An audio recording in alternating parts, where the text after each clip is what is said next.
Hello friends, வணக்கம். எல்லாரும் எப்படி இருக்கீங்க? கண்ணுக்கு மை அழகு.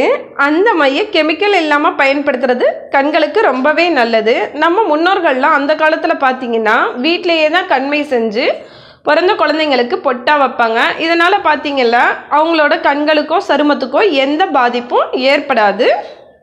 இதை சொல்லி கொடுத்த ராஜஸ்தான் சகோதரிக்கு என்னோட நன்றியை தெரிவிச்சுக்கிறேன். ஃபஸ்ட்டு ஒரு மண் அகல் விளக்கு எடுத்துக்கோங்க. நான் டைல்ஸாக இருக்குன்னு சொல்லிட்டு கீழே கிண்ணம் வச்சுருக்கேன். நீங்கள் சும்மா கூட அப்படியே வைக்கலாம். அடுத்து ஒரு பஞ்சு எடுத்துக்கோங்க, காட்டன் பஞ்சு. மெடிக்கல்லாம் கிடைக்கும்ல, அந்த பஞ்சு எடுத்துங்க. ஏன்னா நான் பஞ்சு திரை இருக்குன்னு அவங்க இந்த மாதிரி பஞ்சு தான் பெஸ்ட்டு அப்படின்னு சொன்னாங்க. இதை நல்லா திரிச்சுக்கோங்க. அவங்க ஊர்லலாம் இந்த மாதிரி தான் செஞ்சு கண்மை செய்வாங்களாம். செஞ்சு ஒரு வருஷம் வரைக்கும் அப்படியே வச்சுருப்பாங்களாம். அவங்க பொதுவாக தீபாவளி அந்த விளக்கேற்றுவாங்கல்ல, அப்போ செஞ்சு வச்சுருப்பாங்களாம்.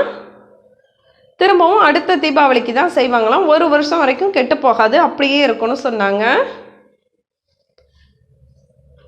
இப்போ விளக்கெண்ணெயை அந்த அகல் விளக்கில் ஊற்றிக்கங்க. வேறு எந்த எண்ணெயும் பயன்படுத்தக்கூடாது, விளக்கெண்ணெயை தான் பயன்படுத்தணும். ஏன்னா விளக்கெண்ணெய் தான் நம்ம கண்களுக்கு ரொம்பவே நல்லது, குளிர்ச்சியை தரக்கூடியது. அதே மாதிரி இது கண்களுக்கு எந்த பாதிப்பையும் ஏற்படுத்தாது. இந்த மையை நாம் பயன்படுத்துறதுனால நம்ம கண்களும் நல்ல பிரகாசமாக இருக்கும். குழந்தைங்களுக்கும் ரொம்பவே நல்லது. இதை பயன்படுத்தி பாருங்கள். நிஜமாக கண்களுக்கு எந்த எரிச்சலையும் ஏற்படுத்தாது. இப்போ விளக்கேற்றி வச்சுருங்க. விளக்கேற்றிட்டு ஒரு மூடியை அப்படியே ஃபுல்லாக மூடாமல் இந்த மாதிரி கொஞ்சம் கல் ஏதாவது வச்சு உயரமாக லைட்டாக மூடி வைங்க.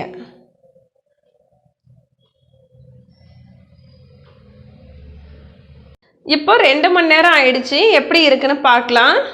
எப்போவுமே இந்த மாதிரி தட்டை தூக்கும்போது கையில் துணியை வச்சுட்டு தூக்குங்க, அப்போ தான் சுடாது. இங்கே பாருங்கள், இதுவே போதுமானது. உங்களுக்கு வீடியோவில் இது தெரியாது, எடுக்கும்போது பார்த்தீங்கன்னா நல்லா புரியும்.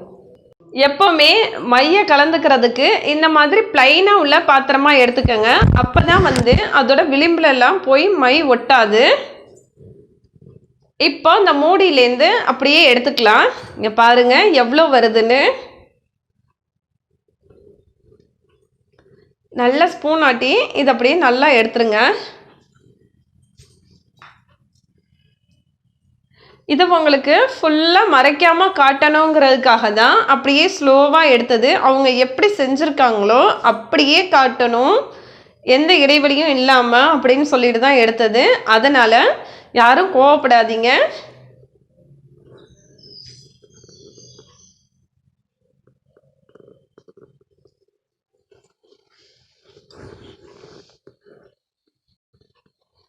இப்போ நம்ம எடுத்து வச்சிருக்கிற இந்த பவுடரில் ஒரு 3 சொட்டு விளக்கெண்ணெயை விட்டு நல்ல கைவிரலால் எல்லாத்தையும் ஒன்று சேர்த்து கலந்து விடுங்க.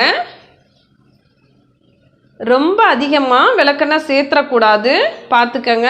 அப்புறம் ரொம்ப மை கொழக்கொழப்பாயிடும். அப்புறம் கண்ணில் போட்டோன்னா வலிஞ்சிரும். அதனால தான் பத்தலைன்னா திரும்பவும் ஒரு 2 சொட்டு வேணால் சேர்த்துக்கலாம், அதிகமாக சேர்த்துறாதீங்க. நீங்கள் எண்ணெய் சேர்க்குறதுல தான் இருக்குது. எல்லாத்தையும் சேர்த்து நல்லா இந்த மாதிரி கலந்துருங்க. நல்ல கைவிரலால் எந்த அளவுக்கு உங்களுக்கு ஒன்றா கலக்க முடியுமோ அந்த அளவுக்கு எண்ணெயையும் அந்த பவுடரையும் ஒன்று சேர்த்து நல்லா கலந்துருங்க.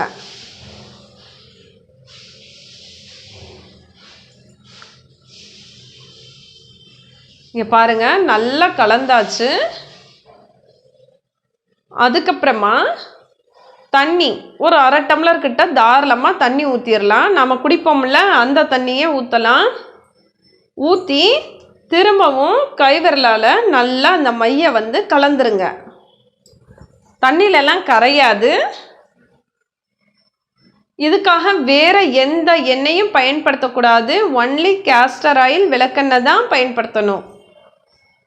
இப்போ நல்லா கலந்துருங்க.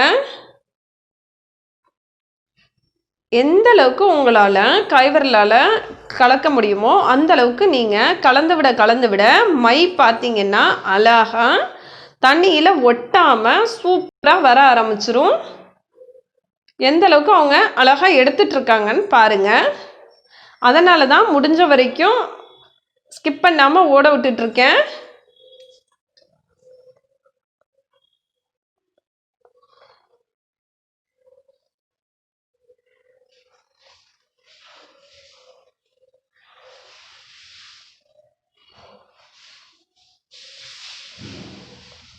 இப்போ பாருங்க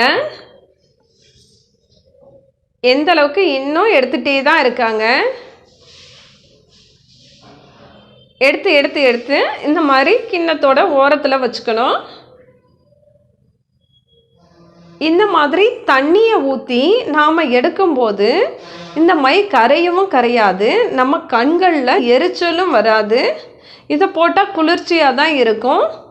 தாராளமாக இதை பிறந்த குழந்தைங்கள்லேருந்து பெரியவங்க வரைக்கும் எல்லாரும் போடலாம்.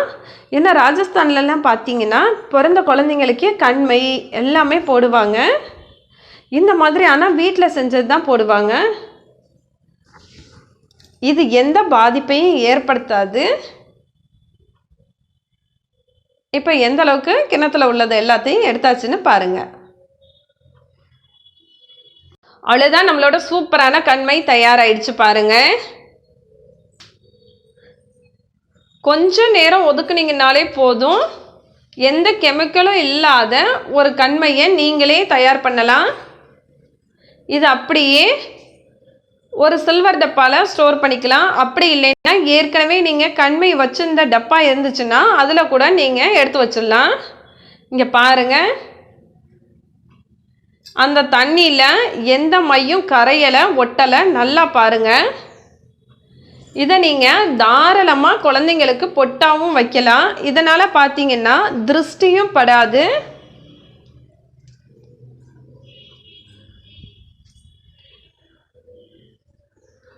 என்னதான் கடையில் பணம் செலவு பண்ணி வாங்கினாலும் வீட்டில் நாமளே செஞ்சு அதை பயன்படுத்தும் போது அதோட சந்தோஷமே தனி தான். ஒரு முறை செஞ்சு பாருங்கள்.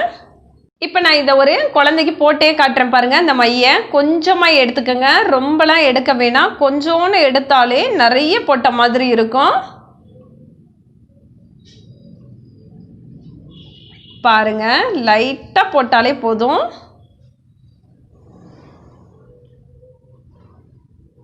எனக்கு தான் பயமாக இருக்குது, கண்ணில் குத்திடுவோமோன்னு சொல்லிட்டு. ஏன்னா பச்சை பிள்ளையா இருக்குல்ல, அதனால தான் பயமாக இருக்குது. அதுலேயும் கேமரா வச்சுட்டு எடுக்கும்போது ரொம்ப கஷ்டமாக இருக்குது. அந்த பிள்ளை கண்ணில் குத்திடுறனோ என்னவோன்னு பயத்துலேயே தான் போடுறேன்.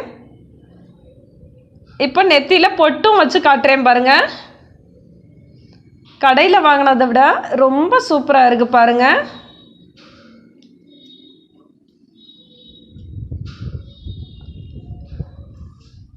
இப்போ கன்னத்தில் பொட்டும் வச்சாச்சு.